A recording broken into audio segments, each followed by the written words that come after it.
മനസ്സേ വ്യാകുലമരുതേ, കരുതാൻ നിനക്കവൻ മനമടുത്തുണ്ട്. മനസ്സേ വ്യാകുലമരുതേ, കരുതാൻ നിനക്കവൻ മനമടുത്തുണ്ട്. കണ്ണുകൾ കാൺമതില്ല, കാതുകൾ കേൾപ്പതില്ല. കണ്ണുകൾ കാൺമതില്ല, കാതുകൾ കേൾപ്പതില്ല. ഒരു ഹൃദയത്തിലും അത് തോന്നിയിട്ടില്ല.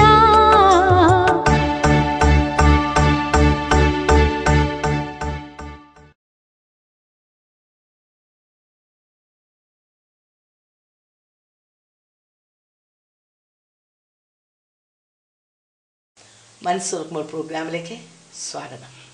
ഇന്നത്തെ നമ്മുടെ അതിഥിയായി കടന്നു വന്നിരിക്കുന്നത് ദുബായിൽ അനേക വർഷങ്ങൾ മെക്കാനിക്കൽ സൂപ്പർവൈസറായിരുന്ന ജോഷുവ സാറിൻ്റെ ഭാര്യ നേബൽ സിസ്റ്ററാണ്. താനും അവിടെ ഒരു വലിയ കമ്പനിയിൽ ദീർഘവർഷങ്ങൾ റിസപ്ഷനിസ്റ്റായിട്ട് വർക്ക് ചെയ്തതാണ്. തന്നെ ഇന്ന് നമുക്ക് ലഭിച്ചത് ഒരു വലിയ ഭാഗ്യമായി ഞാൻ കരുതുന്നു. ഇനി തൻ്റെ നാവിൽ തന്നെ തൻ്റെ സാക്ഷ്യം നമുക്ക് കേൾക്കാവുന്നതാണ്. Praise Lord. ഞാൻ ബോംബെ ജനിച്ചു വളർന്നതായിരുന്നു. പിന്നെ നല്ലൊരു ക്രിസ്ത്യ കുടുംബത്തിലായിരുന്നുകൊണ്ട് എൻ്റെ മാതാവ് നല്ലൊരു പ്രാർത്ഥിക്കുന്ന ഒരു മാതാവായിരുന്നു.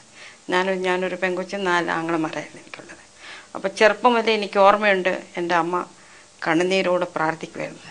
ഞങ്ങൾ ഒത്തിരി കഷ്ടങ്ങളും പ്രയാസങ്ങളൊക്കെ അനുഭവിച്ചവരായതുകൊണ്ട് അമ്മ എന്നോട് പറയും, എന്ത് ആവശ്യമുണ്ടെങ്കിലും ദൈവസന്നിധിയിൽ നീ കരഞ്ഞാൽ മതി, നിനക്കത് കിട്ടുമെന്നുള്ള. ഫാദർ ഉണ്ടായിരുന്നു. അപ്പോൾ അങ്ങനെയുള്ള സമയത്ത് ഞാൻ ലോകപ്രകാരം ഒത്തിരി ആഗ്രഹങ്ങൾ എനിക്ക് എൻ്റെ മനസ്സിലുണ്ടായിരുന്നു. അപ്പോൾ അമ്മ വളരെ സ്ട്രിക്റ്റ് ആയതുകൊണ്ട് ഇതൊന്നും എനിക്ക് കിട്ടത്തില്ലായിരുന്നു.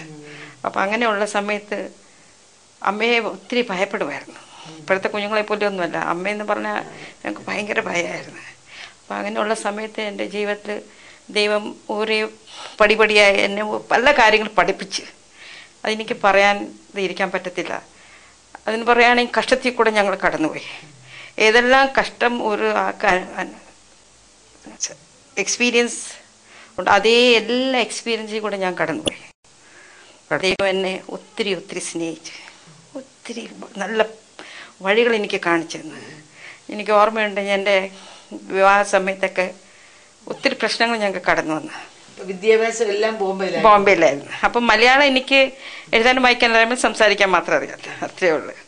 അപ്പം അങ്ങനെയുള്ള സമയത്ത് മാതാവിൻ്റെ കൂടെ എപ്പോഴും ഞാൻ പ്രാർത്ഥനയ്ക്ക് പോകുമായിരുന്നു. അപ്പോൾ ആ പ്രാർത്ഥന ശീലം എൻ്റെ ജീവിതത്തിലുണ്ടായിരുന്നുകൊണ്ട് അതെൻ്റെ ജീവിതത്തിൽ വലിയൊരു അനുഗ്രഹമായിരുന്നു. ആ ഒരു അനുഗ്രഹമാണ് എന്നെ ജീവിതത്തിൽ നയിച്ചത്. അത് മാത്രമേ എനിക്ക് വളരെ സന്തോഷമായിട്ട് എവിടെയും പറയാൻ പറ്റും. അമ്മമാരെ ഒരു കുട്ടിയിൽ ഇൻവെസ്റ്റ് ചെയ്യുന്നത് എത്ര വലുതാണ് അല്ലേ? അത് ഇപ്പോഴത്തെ കുഞ്ഞുങ്ങൾ അത് അത്ര അറിയത്തില്ല. ഞാൻ പറയുകയാണെങ്കിൽ അമ്മയുടെ കൂടെ എപ്പോഴും, അമ്മ എവിടെ പോകണം അതിൻ്റെ കൂടെ പോവും, അതുപോലെ ഇരുന്ന് പ്രാർത്ഥിക്കും. കൊച്ചായിരുന്നു ഇപ്പം മുതലല്ലോ, ഇപ്പോഴത്തെ പിള്ളേരോട് നമുക്കതൊന്നും പറയാൻ പറ്റത്തില്ല. അങ്ങനെയുള്ള സമയത്ത് എനിക്ക് ഓർമ്മയുണ്ട്, ഒരു 18-19 വയസ്സായപ്പോൾ ഞാൻ സ്നാനപ്പെട്ട് വന്നിട്ട് പിന്നെ അത് കഴിഞ്ഞിട്ടാണ് എൻ്റെ ജീവിതത്തിൽ എൻ്റെ സഹോദരങ്ങളിൽ നിന്നുള്ള ഒത്തിരി പ്രയാസങ്ങളൊക്കെ അനുഭവിച്ച് ഞങ്ങൾ ബോംബെ ജീവിതമായിരുന്നല്ലോ. ഏത് നിലയിലായിരുന്നു പ്രയാസങ്ങൾ? ഏത് നിലയിലായിരുന്നു ഇപ്പം എന്ന് പറയുകയാണെങ്കിൽ കഷ്ടപ്പാടാണ്, ഒത്തിരി കഷ്ടപ്പാടാണ് എന്ന് പറയുകയാണെങ്കിൽ ഇന്നത്തെ ഇവിടുത്തെ മാതിരിയുള്ള ജീവിതമല്ല ബോംബെയിൽ. അപ്പം അങ്ങനെ 18-19 വയസ്സായപ്പോൾ തന്നെ ഓഫീസിൽ ജോലിയൊക്കെ ചേർന്ന്. അപ്പോൾ ജോലിക്ക് വീട്ടിലെ കാര്യങ്ങളൊക്കെ എനിക്ക് വളരെ കാര്യമായിട്ട് ഞാൻ നോക്കും, എൻ്റെ സഹോദരങ്ങളെ നോക്കും. അല്ല, മൂന്നാമത്തെയായിരുന്നു. അപ്പം അമ്മയ്ക്ക് വലിയൊരു കൈത്താങ്ങൽ ഞാനായിരുന്നു. അപ്പം അമ്മയെ ഞാൻ ഒത്തിരി സ്നേഹിക്കുമായിരുന്നു. അപ്പം അമ്മയില്ലാത്തതെന്ന് പറഞ്ഞാൽ അമ്മയില്ലാതെ എനിക്ക് ഒരു മിനിറ്റ് പോലും ജീവിക്കാൻ പറ്റത്തില്ല. അങ്ങനെയുള്ളൊരു സ്നേഹമായിരുന്നു അമ്മയും ഞാനുമായിട്ടുള്ളത്.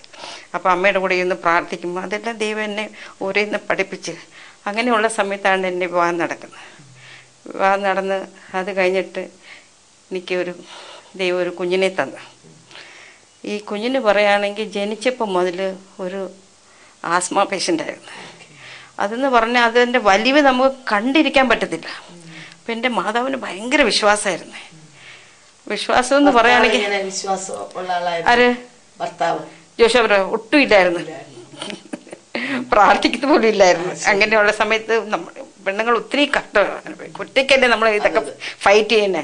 അപ്പം അങ്ങനെയുള്ള സമയത്ത് എൻ്റെ മാതാവ് എവിടെ കൺവെൻഷനുണ്ട്, എവിടെ പ്രാർത്ഥനയുണ്ട്, ഈ കുഞ്ഞിനെയും കൊണ്ട് ഓടും. അപ്പം അമ്മയ്ക്ക് അത്ര വിശ്വാസം ഉണ്ടായി, ഈ കൊച്ചിനെ വിടിയിക്കാൻ പ്രാർത്ഥനയല്ലാതെ വേറെ ഒന്നും പറ്റത്തില്ല. അതിൻ്റെ വലിവ് നമുക്ക് കണ്ടുകൊണ്ടിരിക്കും, എപ്പം മരിച്ചു പോകും, അങ്ങനെ അത് വലിക്കുമായിരുന്നു. 7-ാം വയസ്സായപ്പോൾ ആ കൊച്ചിന് ഭയങ്കരമായിട്ടുള്ളൊരു വിടുതൽ ദൈവം തന്ന ഇന്ന് വരെ ആ വലിവ് പിന്നെ വന്നിട്ടില്ല. പ്രാർത്ഥനയിൽ മാത്രം, വേറെ ഒന്നും ചെയ്യാൻ പറ്റത്തില്ലായിരുന്നു. അതുപോലത്തെ ഒരു അസുഖമായിരുന്നു. എനിക്ക് എൻ്റെ ജീവിതത്തിൽ മറക്കാൻ പറ്റാത്തൊരു കാര്യമാണ്. അപ്പം എൻ്റെ ജീവിതത്തിൽ വലിയൊരു ഇതായിരുന്നു വിശ്വാസം. ഞാൻ അനേകരോട് അത് പറയുമായിരുന്നു. ഇങ്ങനെ രോഗികൾ ഞങ്ങൾ കാണാൻ പോകുമ്പോൾ എൻ്റെ ഈ കാര്യം കുഞ്ഞുങ്ങളുടെ കാര്യം ഞാൻ പറയുമ്പം അവരോടൊക്കെ പറയും, ദൈവത്തെ എല്ലാം സാധിക്കും, ദൈവം നമ്മളുടെ കണ്ണുനീരും പ്രാർത്ഥന കേൾക്കും ദൈവമാണ്. അങ്ങനെ ഇതെല്ലാം ഞാൻ എല്ലാവരോടും പറയും. വലിയ ബുദ്ധിമുട്ടാണ്, നമുക്ക് കണ്ടുകൊണ്ടിരിക്കാൻ പറ്റത്തില്ല. പക്ഷെ ദൈവം വിടിച്ചെന്ന് പറയുകയാണെങ്കിൽ ഭയങ്കരമായിട്ടുള്ള വിടത്തിലായിരുന്നു. ആ അസുഖം പിന്നെ കുഞ്ഞിന് വന്നിട്ടില്ല. അപ്പം അങ്ങനെയുള്ള സമയത്ത് ബോംബെയിൽ ഞങ്ങൾ വളരെ കഷ്ടമല്ലേ. ബോംബെയിൽ എന്ന് പറഞ്ഞാൽ നമുക്ക് 2 പേര് ജോലി എടുത്താലും പ്രയാസം കൂടെ വെരി വെരി ഡിഫിക്കൾട്ട്. അങ്ങനെയുള്ള സമയത്ത് ജോഷാബിയുടെ മൂത്ത മകനാണ്, അപ്പോൾ കുടുംബത്തിലെ കാര്യം നോക്കണം. അപ്പം അങ്ങനെയുള്ള സമയത്താണ് ഞങ്ങൾ ഗൾഫിൽ പോകാനുള്ള തീരുമാനത്തിൽ വന്നത്. ഗൾഫിൽ ഞങ്ങൾ പോയത് ഞങ്ങളുടെ ജീവിതത്തിൽ വലിയൊരു അനുഗ്രഹമാണ്. അനുഗ്രഹം എന്ന് പറഞ്ഞാൽ ഞങ്ങളുടെ വീട് ഒരു പ്രാർത്ഥന വീടായിരുന്നു, ഇതൊരു ഫെയ്ത്തും പോലെയായിരുന്നു. അവിടെ പോയപ്പം കൂടുതലായി ദൈവത്തോട് പുള്ളിയിലെ ഒബ്ജക്ഷൻ ഇല്ലായിരുന്നു പുള്ളിക്കാരന്. എല്ലാ ദേവദാസന്മാർ വരുന്നതും പോണതൊക്കെ ഇഷ്ടമാണ്, പക്ഷെ പുള്ളി പ്രാർത്ഥിക്കാൻ ഇരിക്കത്തില്ല. ഈ ദേവദാസന്മാർ വരുമ്പോൾ പുള്ളി ഇറങ്ങിപ്പോകും. അതെനിക്ക് വലിയ ഇൻസൾട്ടാവും. എനിക്ക് എൻ്റെ മനസ്സിന് ഒത്തിരി ദുഃഖമായിരുന്നു. ഞാൻ ആ ദിവസങ്ങളൊക്കെ കണ്ണുനീരോടെ പ്രാർത്ഥിച്ച്, ഞാൻ പറയട്ടെ, ദൈവം അത്ഭുതമായിട്ട് പുള്ളിക്കാരന് വലിയൊരു മാനസാന്തരം ആ ദിവസം കൊടുത്തു. ചെയിൻ സ്മോക്കറായിരുന്നു പുള്ളി, ഇടയ്ക്ക് കുടിക്കുകയും ചെയ്യും, പക്ഷെ വീട്ടിലൊരു പ്രയാസമൊന്നും ഉണ്ടാക്കത്തില്ലായിരുന്നു. അങ്ങനെയുള്ള ഒരാളെ ഇങ്ങനെ സത്യത്തിൽ വരണമെന്ന് പറഞ്ഞാൽ വളരെ പ്രയാസമല്ലേ. അപ്പം എൻ്റെ മനസ്സിലുള്ള എന്താണെന്നറിയാം, പുള്ളി വീട്ടിൽ പ്രാർത്ഥന വെക്കണം. അത് പ്രാർത്ഥനയിൽ പറഞ്ഞാൽ പുള്ളി ഫെഡപ്പാവുമായിരുന്നു. ജോലി കഴിഞ്ഞ് വരുമ്പോൾ ദേവദാസന്മാരുണ്ട്, 10-50 പേര് വീട്ടിൽ പ്രാർത്ഥനയ്ക്ക് കാണും. ഇതെല്ലാം ഞാൻ വളരെ ഉത്സാഹത്തോടെ ചെയ്യുമായിരുന്നു. അപ്പം എൻ്റെ മനസ്സിലുള്ള ആഗ്രഹം എന്ന് പറഞ്ഞാൽ പ്രാർത്ഥന കൊണ്ട് നമുക്ക് ഇയാളെ നേടാൻ പറ്റും. അപ്പോൾ അങ്ങനെ ഇരുന്ന സമയത്ത് പുള്ളിക്കാരൻ 1985 സ്നാനപ്പെട്ട് തൊട്ട് അതെന്ന് പറഞ്ഞാൽ സ്നാനപ്പെട്ട് മാത്രമല്ല, വലിയൊരു വ്യത്യാസം പുള്ളിയുടെ ജീവൻ. ആ സ്മോക്കിംഗ് ഹാബിറ്റ് പുള്ളിക്കാരൻ മാറ്റിക്കളഞ്ഞ്, ഡ്രിങ്കിങ് ഹാബിറ്റ്സ് മാറ്റിക്കളഞ്ഞ്, കൂട്ടുകാരെയൊക്കെ വിട്ട് പിന്നെ പുള്ളിക്കാരൻ എപ്പോഴും ഇരുന്ന് പ്രാർത്ഥിക്കാൻ തുടങ്ങി. അപ്പം ഞാൻ 2 കുഞ്ഞുങ്ങൾ ഞങ്ങൾക്കുണ്ട്. അപ്പോൾ ആ സമയത്ത് ഞങ്ങൾക്ക് 2 പേരും ജോലി ചെയ്ത് അവിടെ ദുബായിൽ ആ സമയത്ത് ജോലിയൊക്കെ കിട്ടാനൊക്കെ വലിയ പ്രയാസമുള്ള സമയമാണ്. അപ്പോൾ ആ സമയത്ത് ഞാൻ നല്ലൊരു കമ്പനിയിലാണ്, വീട്ടിൽ നല്ലൊരു ക്രിസ്ത്യൻ അറ്റ്മോസ്ഫിയർ. ഞങ്ങളുടെ പ്രേക്ഷകരോട് എനിക്ക് പറയാനുള്ള ഇതാണ്, ദൈവത്തിൻ്റെ വചനത്തിൽ നമ്മളിങ്ങനെ വായിക്കുന്നു, സദൃശവാക്യം 31-ാം അധ്യായത്തിൽ, ജ്ഞാനമുള്ള സ്ത്രീ തൻ്റെ വീട് പണിയുന്നു, ജ്ഞാനം കെട്ടവളോ അത് സ്വന്തം കൈകളാൽ പൊളിച്ചു കളയുന്നു. നിശ്ചയമായും ഈ പ്രിയ മേബൽ തൻ്റെ ജീവിതത്തിൽ താൻ അറിഞ്ഞ സത്യം, അത് ദൈവവുമായി വലിയ ബന്ധമില്ലാതെ ലോകത്തിൻ്റെ വഴികളിൽ ഓടിക്കൊണ്ട് തൻ്റെ ഭർത്താവിന് വേണ്ടിയുള്ള തൻ്റെ കണ്ണുനീരും തൻ്റെ പ്രാർത്ഥനയുമാണ് തന്നെ ഒരു ദൈവവൈദ്യനാക്കി തീർക്കുന്നത്. നാം ആ അധ്യായത്തിൽ ഇങ്ങനെ വായിക്കുകയാണ്, അവൾ തൻ്റെ ഭർത്താവിന് ആയുഷ്കാലമൊക്കെയും ചെയ്യുന്നതല്ല നന്മ തന്നെ ചെയ്യുന്നു. അങ്ങനെ ഒരു വ്യക്തിക്ക് നമുക്ക് ചെയ്യാൻ പറ്റുന്ന ഏറ്റവും വലിയ നന്മയാണ് തന്നെ സ്വർഗ്ഗരാജ്യത്തിന് നിശ്ചയമായും ആത്മഭാരത്തോടും ആത്മാർത്ഥതയോടും താൻ പ്രാർത്ഥന ഫലമായിട്ട് തനിക്ക് തൻ്റെ ഭർത്താവിനെ ഈ വലിയ സത്യത്തിലേക്ക് കൊണ്ടുപോകാൻ ഇടയായി തീർന്നു. അങ്ങനെയാണെങ്കിൽ സഹോദരിമാരായ നമുക്ക് കർത്താവ് വലിയൊരു റെസ്പോൺസിബിലിറ്റിയാണ് നമ്മുടെ കയ്യിലാണ് തന്നിരിക്കുന്നത്. നമ്മുടെ ഭർത്താവിന് വേണ്ടി, നമ്മുടെ കുഞ്ഞുങ്ങൾക്ക് വേണ്ടി പ്രാർത്ഥിക്കുവാൻ താൻ പറഞ്ഞല്ലോ, തൻ്റെ മാതാവ് തൻ്റെ ജീവിതത്തിൽ എത്ര വലിയ ഇൻഫ്ലുവൻസ് ആയിരുന്നു. തന്നെ പ്രാർത്ഥിക്കാൻ പഠിപ്പിച്ചു, തന്നെ ദൈവ വഴികളിൽ നടത്തി. അങ്ങനെയാണെങ്കിൽ ആ അധ്യായത്തിൽ തന്നെ നാം ഇങ്ങനെ വായിക്കുന്നുണ്ട്, അവളുടെ വിളക്ക് രാത്രിയിൽ കെട്ടുപോകുകയില്ല. രാത്രിയിൽ വിളക്ക് കെടുകയില്ലെന്ന് പറഞ്ഞാൽ അതിൻ്റെ അർത്ഥം രാത്രി പ്രാർത്ഥിക്കുന്ന ഒരു മാതാവ്. അവൾക്ക് ഹിമത്തെ ചൊല്ലി പേടിക്കുവാനില്ല. അവളുടെ വീട്ടിലുള്ളവർക്കെല്ലാം ചുവപ്പ് കമ്പിളിയുണ്ട്. ചുവപ്പ് കമ്പിളി എന്ന് പറഞ്ഞാൽ അതിൻ്റെ അർത്ഥം രക്ഷയുടെ വസ്ത്രം. അപ്പോൾ രാത്രിയിൽ പ്രാർത്ഥിക്കുന്ന ഒരു മാതാവിൻ്റെ വീട്ടിലുള്ള എല്ലാവരും അവർ സത്യം അറിഞ്ഞില്ല എങ്കിലും നിശ്ചയമായും ദൈവം ഈ രക്ഷയിലേക്ക് അവരെ കൊണ്ടുവരും എന്നുള്ള കാര്യത്തിൽ യാതൊരു സംശയമില്ല. അപ്പം അങ്ങനെയുള്ള സമയത്ത് പിന്നെ ഞങ്ങൾ ലീവിന് വരുമായിരുന്നു. അപ്പോൾ പുള്ളിക്കാരൻ ജോഷുവയ്ക്ക് വലിയൊരാഗ്രഹം അമ്മയും അപ്പനെ ഈ സത്യത്തിൽ കൊണ്ടുവരണമെന്നുള്ളത്. അങ്ങനെ ലീവിൽ വരുമ്പോഴൊക്കെ പുള്ളിക്കാരൻ ബൈബിൾ ക്ലാസ് എടുക്കും. അപ്പനും അമ്മയും വളരെ ശ്രദ്ധയോടെ അമ്മാവൻ്റെ മുമ്പിൽ ഇരിക്കും. കൊച്ചു പിള്ളേരെ പോലെ അത്ര നല്ല അമ്മയപ്പനായിരുന്നു. അങ്ങനെയുള്ള സമയത്ത് അപ്പച്ചൻ 82-ാം വയസ്സ് സ്നാനപ്പെട്ടു, അമ്മ 72-ാം വയസ്സ് സ്നാനം. പ്രായമൊന്നും ഒരു കാര്യമല്ലല്ലോ. കാര്യമല്ല. വളരെ സന്തോഷമായിട്ട് അവർ സ്നാനപ്പെട്ടു. ഞങ്ങൾ ദുബായിൽ ആലപ്പുഴ വന്നപ്പോഴാണ് സ്നാനപ്പെടുവാനൊക്കെ ഇടയായി.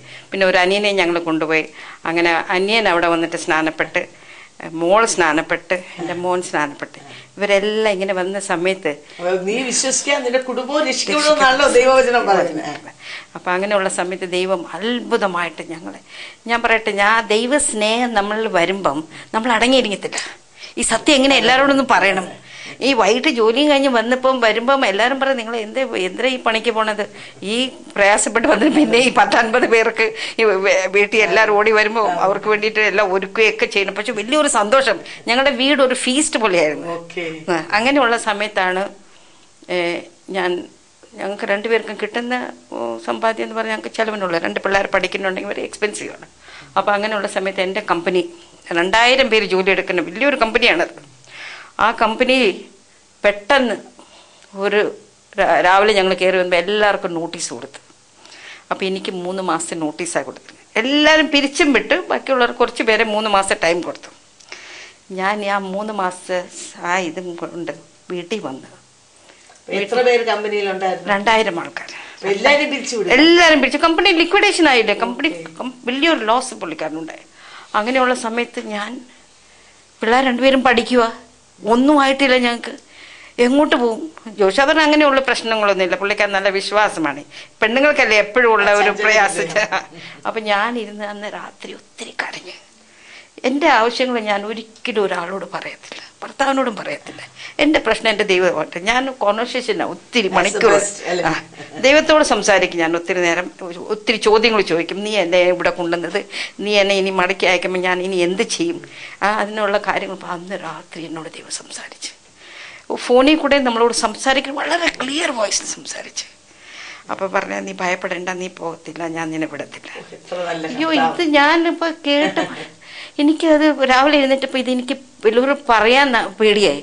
ഇന്നാളെ കേടല്ലേ, 3 മാസം കഴിഞ്ഞ് പോകുമ്പോൾ ഞാനെന്ത് ദൈവശബ്ദം കേട്ട് അത് മോശമല്ലേ ദൈവത്തിന്. അതുകൊണ്ട് ഞാനിത് ആരോടും പറഞ്ഞില്ല. ആരോടും പറയാതിരുന്നപ്പം അത്ഭുതമായിട്ട് ഈ 3 മാസത്തെ ആൾക്കാരെല്ലാം പോവാ. അപ്പം ഈ 3 മാസം പറഞ്ഞ് ഞാൻ 15 വർഷം അവിടെ പോയിട്ടില്ലേ. 10 പേരിൽ ഞാൻ വെച്ചിട്ടുണ്ട് അവർ. 10 പേര് മാത്രമേ അതിൽ ഞാനുണ്ട്. ബാക്കി എത്ര പേരെ വിട്ടു? 2000 പേരുള്ള ബാക്കിയുള്ള എല്ലാവരും പോയി. എല്ലാം കമ്പനി ക്ലോസ് ആക്കിയിട്ട് വേറെ ഒരു ഓഫീസ്, ചെറിയ ഓഫീസ്, സ്കെൽട്ടൻ ആൾക്കാരെ വെച്ചിട്ട് നമ്മൾ ഇൻഫർമേഷൻ കൊടുക്കണമല്ലോ. ഇനി എങ്ങനെയൊക്കെ നടക്കാൻ പോണേ, എന്തൊക്കെ ഇനി എത്ര ബഡ്ജറ്റ് ഉണ്ടൊക്കെ അങ്ങനെയൊക്കെ നമുക്ക് ഇൻഫർമേഷൻ കൊടുക്കാൻ വേണ്ടിയിട്ട് വെച്ചിട്ടുണ്ട്. അപ്പം ഇത് ഞാൻ ഓർക്കുമ്പോൾ പിന്നെ ഞാൻ എല്ലാവരോടും പറഞ്ഞു, ദൈവശബ്ദം ഞാൻ കേട്ടിട്ടുണ്ടായിരുന്നു, ഇതിങ്ങനെയൊക്കെ നടന്നിട്ടുണ്ട്. അയ്യോ, എനിക്ക് അത് പറയാനേ ഉള്ളൂ പിന്നെ സമയം. ദൈവം നമ്മളോട് ടെസ്റ്റിമണി കേൾക്കുന്നുണ്ടല്ലോ. ഹൃദയം തകർന്നവർക്ക് യഹോവ സമീപസ്ഥൻ, മനസ്സ് തകർന്നവരെ അവൻ നിരസിക്കുകയില്ല. ആവശ്യബോധത്തോടെ ദൈവസ്ഥൽ കണ്ണീരൊഴുക്കാമോ? കണ്ണുനീർ കണ്ട് മറികടക്കാത്ത ദൈവമാണ് നമ്മുടെ ദൈവം. താൻ വളരെയധികം വേദനയോട് പൊട്ടിക്കരഞ്ഞു. കർത്താവെ, 2 കുഞ്ഞുങ്ങളുണ്ട്, അവരുടെ കാര്യങ്ങളൊന്നുമായിട്ടില്ല, ജോലിയിൽ നിന്ന് മാറിപ്പോയാലേ, തിരിച്ചു വന്നാലേ ഞങ്ങൾ എന്ത് ചെയ്യും എന്നോർത്ത് കർത്താവിനെ മുറുകെ പിടിച്ചു.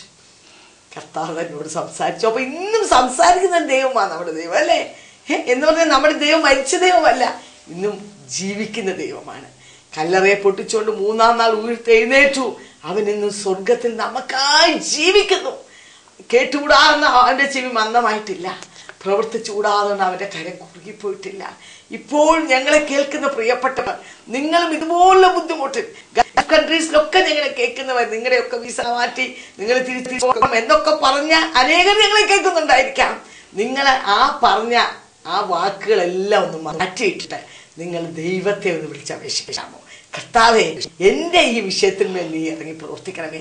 ആ മേബൽ സിസ്റ്ററിന് വേണ്ടി പ്രവർത്തിക്കാൻ കഴിവുണ്ടെങ്കിൽ തന്റെ വിഷയത്തിന്മേൽ ഇന്റർവ്യൂ ചെയ്ത് നീ മടങ്ങി പോയില്ല എന്ന് പറയുവാൻ കഴിവുള്ള കർത്താവേ, എൻ്റെ വിഷയത്തിൽ നീ പ്രവർത്തിക്കാമോ എന്ന് നിങ്ങളൊന്ന് വിശ്വാസത്തോടെ പ്രാർത്ഥിക്കാമോ? നിശ്ചയമായിട്ടും നിങ്ങൾക്ക് അസാധ്യം എന്ന് വിധി എഴുതിയ വിഷയത്തെ സാധ്യമെന്ന് തിരുത്തി കുറിക്കുവാൻ കഴിവുള്ള ദൈവത്തെയാണ് നാം സേവിക്കുന്നത്. Praise Lord. അത് കഴിഞ്ഞപ്പം പിന്നെ മക്കളുടെ ജോലി പഠിത്തം കഴിഞ്ഞ് ജോലിക്ക് ചേർന്ന് രൂപി. അപ്പം പിന്നെ ഒരു വിവാഹം നടക്കണമെന്ന് വലിയ ആഗ്രഹം ഉണ്ടായിരുന്നു. രൂപിക്ക് പിന്നെ ആസ്മ വന്നിട്ടേ ഇല്ല. കംപ്ലീറ്റ് ഹീലായി. പിന്നെ അതിനെപ്പറ്റി ഞാൻ ചിന്തിച്ചിട്ടേ ഇല്ല. പക്ഷെ എല്ലാവരും ഞാൻ ഈ കാര്യം പറയാറില്ല.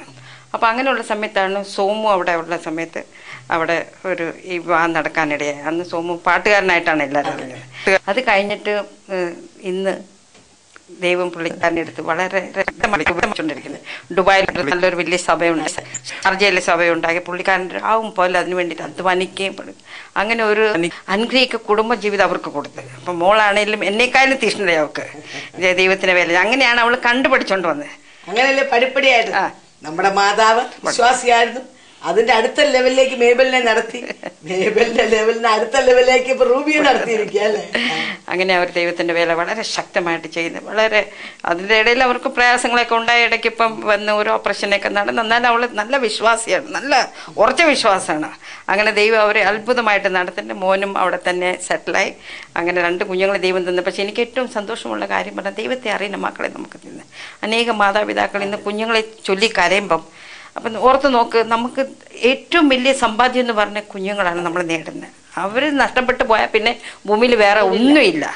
അങ്ങനെയുള്ള സമയത്താണ് ഞാൻ റിസൈൻ ചെയ്തിട്ടാണ് വന്നത്. അപ്പം ഒരു വലിയ അതിശയമാണ് എല്ലാ കാര്യം. 15 വർഷത്തോടെ ജോലി എടുത്ത് പിന്നെ ഞാൻ റിസൈൻ ചെയ്തു. ഞാൻ ദൈവത്തോട് പറഞ്ഞ ദൈവമേ, എനിക്ക് വെറുതെ എൻ്റെ കുഞ്ഞുങ്ങളുടെ കാര്യം ആകുന്ന വരെ എനിക്ക് നിർത്തിയാൽ മതി. അങ്ങനെ അപ്പം ഞാൻ ഇങ്ങോട്ട് വന്ന് എറണാകുളത്തോട്ട് വന്ന് ഞങ്ങൾ സെറ്റിലായ സമയത്ത് എൻ്റെ കാല് 2 ദുബായിൽ വെച്ച് തന്നെ 2 വളരെ ബാഡായിട്ട് ഡാമേജ് ആയിരിക്കുമായിരുന്നു. ഇത് നമ്മൾ എത്രൈറ്റിസാണ്, വാദം. അപ്പോൾ അവിടെ ദുബായിൽ ഞാൻ ഏറ്റവും വലിയ ടോപ്പ് ഡോക്ടേഴ്സിനെ കണ്ടപ്പോൾ അവർ പറഞ്ഞു, നിങ്ങൾ ഈ കാല് ഒരിക്കലും ഇനി നടക്കത്തില്ല, ഇനി നിങ്ങൾ വീൽ ചെയറിലാകാൻ പോകണം, അത്രയ്ക്ക് ഡാമേജ് ആയിരിക്കുവാണ്. എൻ്റെ എക്സ്റേ ഒക്കെ എടുത്ത് എന്നെ കാണിച്ച് എനിക്ക് വളരെ സങ്കടം ഉണ്ടായി.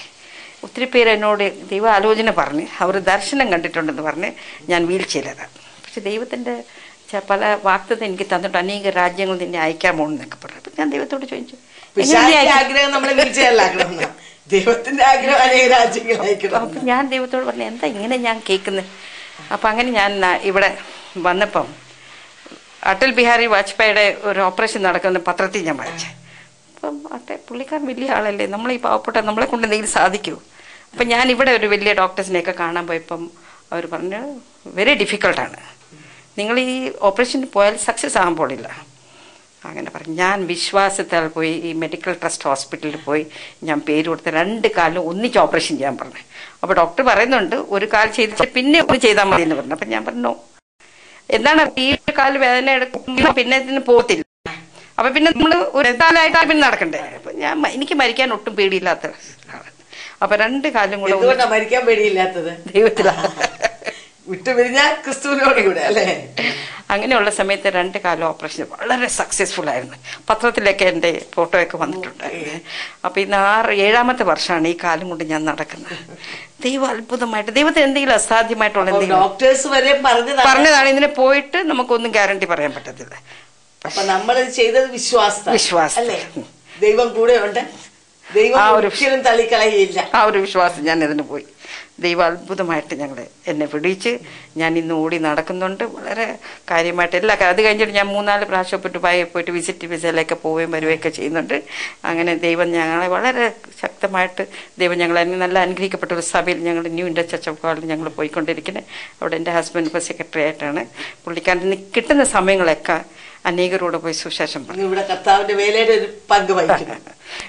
വലിയ പുള്ളിക്കാരൻ വലിയ ഉത്സാഹമാണ്. അത്ര പോലെ ഉത്സാഹം എനിക്കിന്നില്ല, പക്ഷെ പുള്ളിക്കാരൻ എന്നെക്കാളും ഉത്സാഹമുള്ളതാണ്. അപ്പോൾ ദൈവം, ഞാൻ ഒരു കാര്യം മനസ്സിലാക്കിയെന്ന് പറഞ്ഞാൽ, ദൈവം നമ്മൾ മരിക്കുന്നവരെയും നമ്മൾ ഒരു പാഠശാലയിലാണ് പഠിക്കുന്നത്. We are students. ഓരോ ദിവസം നമ്മൾ ഓരോ കാര്യങ്ങൾ നമ്മളെ പഠിപ്പിക്കുകയാണ്. ഒരു രോഗത്തിന് നല്ല വൈദ്യനാണ്. നമ്മുടെ കഷ്ടങ്ങൾ ദൈവം നമ്മുടെ ഏറ്റവും അടുത്ത തുണയാണ്. പിന്നെ യോഹന്നാൻ 14 കർത്താവിന് അനേക വാഗ്ദത്തം ശിഷ്യന്മാർക്ക് കൊടുത്തു. ഞാൻ അനാഥരായി നിങ്ങളെ വിടത്തില്ല. ആ ഒരു അധ്യായം ഞാൻ വായിക്കുമ്പോൾ ഞാൻ ഒത്തിരി സന്തോഷിക്കും. എന്തോ ഒരു വാഗ്ദത്തമാണ് അതൊക്കെ ദൈവം കൊടുത്തിരിക്കുന്ന ശിക്ഷ. അത് പറയാൻ വേറെ ആർക്കും പറ്റുമോ? പിന്നെ ഈ ഇത്ര വലിയ ദൈവമാണ് എന്നോട് സംസാരിച്ച് നീ ഭയപ്പെടേണ്ട. പിന്നെ അതിൻ്റെ അപ്പുറം എന്തെങ്കിലും ഉണ്ടോ? അപ്പൊ ചില സമയത്ത് ഞാനിങ്ങനെ ചില പ്രശ്നങ്ങളൊക്കെ വരുമ്പോൾ ഞാൻ ഇരിക്കും, എൻ്റെ ഹസ്ബൻഡ് പറയും, നീയല്ലേ ദൈവത്തിന്റെ ശബ്ദം കേട്ടത്, പിന്നെ എന്തിനാ വിഷമിക്കണ്ടേ? ഭയപ്പെടേണ്ട ദൈവം ഒരു പ്രാവശ്യം നമ്മളോട് പറഞ്ഞിട്ടുണ്ടെങ്കിൽ അത് അവസാനത്തോളം നമ്മൾ. സാധാരണ നമ്മളോട് ഇവിടുത്തെ ഒരു വലിയ മിനിസ്റ്ററൊക്കെ നമ്മളോട് വിളിച്ച് ചിലപ്പോൾ പറയാണ്, ഞാൻ നിന്നെ സഹായിക്കാന്ന് പറയും, നമ്മൾ എത്ര സന്തോഷം. അപ്പൊ സർവശക്തനായ ദൈവമാണ് നമ്മളോട് സംസാരിച്ചത്. അതിലും കൂടുതൽ വേറെ എന്തെങ്കിലും ഉണ്ടോ?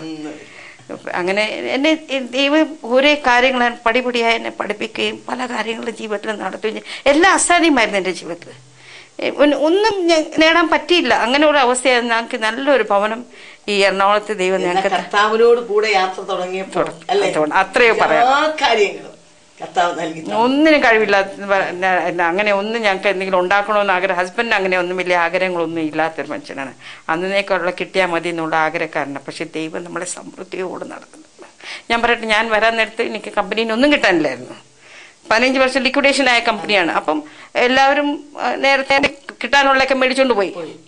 അപ്പം എനിക്ക് ഒന്നും കിട്ടത്തില്ല. ഞാൻ അങ്ങോട്ട് കൊടുക്കണമെന്നാണ് ഞാൻ ഇങ്ങനെ വിഷമിച്ചുകൊണ്ടിരിക്കുമ്പോഴാണ് ഞാൻ റിസൈൻ ചെയ്തപ്പോൾ ചോദിച്ചത്, ഞാൻ ഇനി എന്താ തരേണ്ടത് കമ്പനിക്ക്, ഇനി കടമായിട്ട്. ഞാൻ വരുന്ന ദിവസം എനിക്ക് 5 ലക്ഷത്തിന്റെ ഒരു ചെക്ക് എടുത്തു. നമുക്കത് വിശ്വസിക്കാൻ പറ്റത്തില്ല. ഞാനതപ്പോ ഈ മുസ്ലിംസ് ആണ് അവരൊക്കെ, അവരോടൊക്കെ ഞാൻ കർത്താവിന്റെ കാര്യം അപ്പം ഞാൻ ഇരുന്ന് പറഞ്ഞു. ദൈവമാരാണ് അനുഭവത്തിൽ പ്രേക്ഷകർ ഈ വിലയേറിയ അനുഭവം കേട്ടുകൊണ്ടിരിക്കുകയാണ്. അവരുടെ ജീവിതത്തിൽ യേശുവുമായിട്ട് അവരുടെ ജീവിതയാത്ര തുടങ്ങി. അനേക കഷ്ടങ്ങൾ, ഞെരുക്കങ്ങൾ, ബുദ്ധിമുട്ടുകൾ, സാമ്പത്തിക ബുദ്ധിമുട്ടുകൾ എല്ലാം ജീവിതത്തിൽ ഉണ്ടായിരുന്നു. എന്നാൽ അതിൻ്റെ എല്ലാം മധ്യത്തിൽ ജയോത്സവമായി കർത്താവ് അവരെ നടത്തി. അവരുടെ രോഗത്തിന്, അവരുടെ കുഞ്ഞുങ്ങളുടെ കാര്യത്തിന്, എല്ലാ നിലയിലും ജോലി പോവും എന്ന് വന്ന അവസ്ഥയിൽ എല്ലാ നിലകളിലും ആ സന്ദർഭങ്ങളിൽ കർത്താവിനെ വിളിച്ചപേക്ഷിച്ചു. അവൻ ഉത്തരമല്ലി ജയോത്സവം അവരെ നടത്തി. താൻ പറയുന്നത് നമ്മൾ കേട്ടു. 2 കുട്ടികളുണ്ട്. അവർ രണ്ടുപേരും ദൈവത്തെ സേവിച്ച് സ്നേഹിച്ച് മുമ്പോട്ട് പോകുന്നു. പലപ്പോഴും പല മാതാപിതാക്കൾക്കും സാധിക്കാതെ പോകുന്ന ഒരു കാര്യമാണത്. എന്നോട് തന്നെ അനേകർ വന്ന് പറഞ്ഞിട്ടുണ്ട്, എൻ്റെ മകൻ മദ്യപാനിയാണ്, ഡ്രഗ് അഡിക്റ്റാണ്, വളരെ പറഞ്ഞാൽ കേൾക്കത്തില്ല, തോന്നിയാസം ജീവിക്കുന്നു എന്നൊക്കെ പറയുന്നവരുണ്ട്. പക്ഷെ എനിക്ക് നിങ്ങളോട് പറയാനുള്ള ഒരു കാര്യം, നമ്മൾ കതിരെ കൊണ്ട് വിളമ്പിച്ചിട്ട് കാര്യമില്ല. നമ്മുടെ കുഞ്ഞുങ്ങൾ കൊച്ചായിരിക്കുമ്പോൾ തൊട്ടേ അവർക്ക് വേണ്ടി പ്രാർത്ഥിക്കാൻ നമുക്ക് കഴിയുമോ? നിശ്ചയമായിട്ടും ഒരു മാതാവിന് ദൈവം ഒരു വലിയ ഉത്തരവാദിത്തമാണ് തന്നിരിക്കുന്നത്.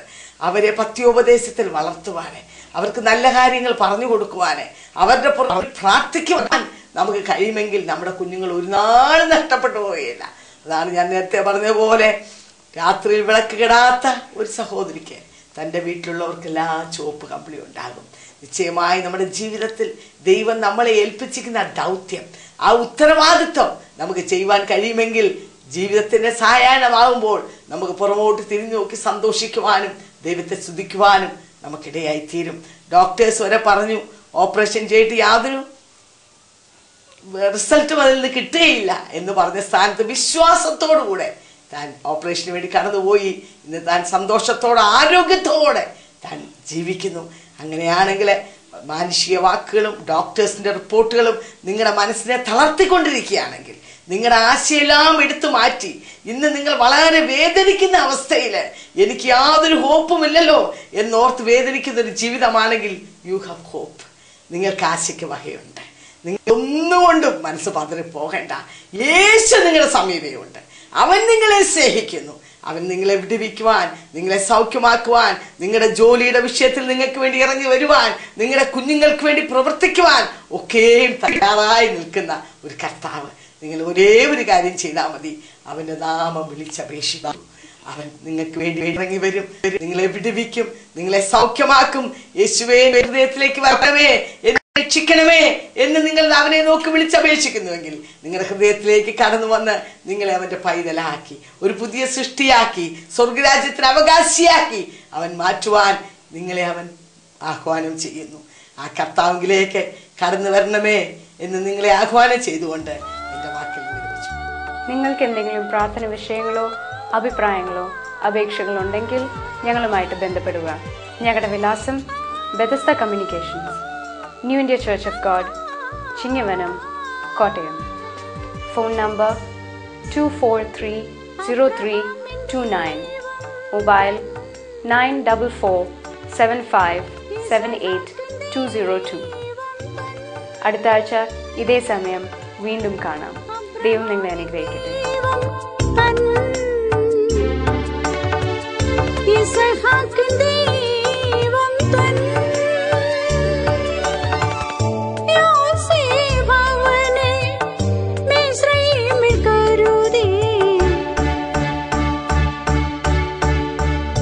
ക്ഷാമകാലത്തെല്ലാം ക്ഷേമമായി പോറ്റി പ്രഭുക്കളിലവനെ